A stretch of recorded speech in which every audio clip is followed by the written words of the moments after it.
সোহাগকে শত শত মানুষের সামনে নৃশংসভাবে হত্যা করা হয়। আমি সেখানে ছিলাম।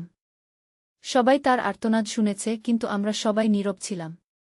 কেউ ভিডিও করছিল, কেউ দূর থেকে দেখছিল, কিন্তু কেউ প্রতিবাদ করেনি। ভয় আমাদের স্তব্ধ করে রেখেছিল। সন্ত্রাসী আর চাঁদাবাজদের ভয় আমাদের সবাইকে পঙ্গু করে দিয়েছিল। এটি আমার জীবনে দুঃসহ স্মৃতি হয়ে থাকবে, বলছিলেন ভাঙাড়ি পণ্যের ব্যবসায়ী লাল চাঁদ ওরফে সোহাগ হত্যাকাণ্ডের প্রত্যক্ষদর্শী পুরান ঢাকার এক রাসায়নিক ব্যবসায়ী।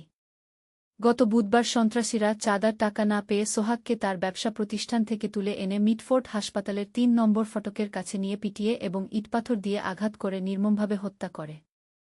এই ঘটনায় যুবদল, ছাত্রদল ও স্বেচ্ছাসেবক দলের নেতাকর্মীদের সম্পৃক্ততার কথা জানা গেছে। নিহত লাল চাঁদ একসময় যুবদলের সঙ্গে যুক্ত ছিলেন বলে পুলিশ সূত্রে জানা গেছে।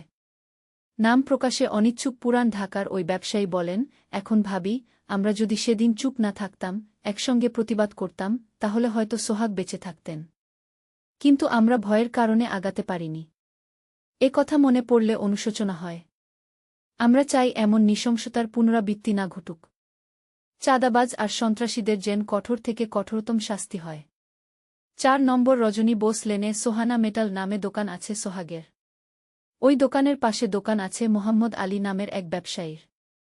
শরীয়তপুর স্টোর নামের ওই দোকানের মালিক ভাঙাড়ি ব্যবসায়ী সোহাগকে তার দোকান থেকে তুলে নিয়ে যেতে দেখেছেন।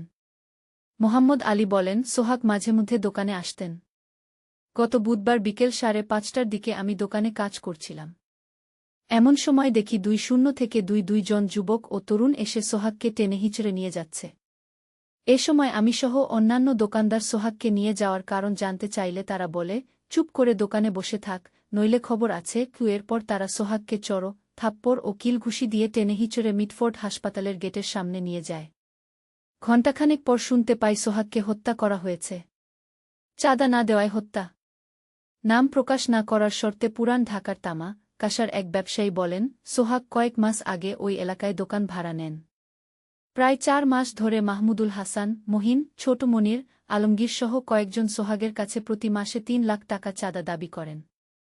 পরে বিএনপির এক নেতার মধ্যস্থতায় মাসে ২ লাখ টাকায় রফা হয়। গত বুধবার বিকেলে সোহাগের কাছে তারা চাঁদা নিতে আসে। চাঁদা দিতে অস্বীকৃতি জানালে তাকে দোকান থেকে তুলে নিয়ে যায়।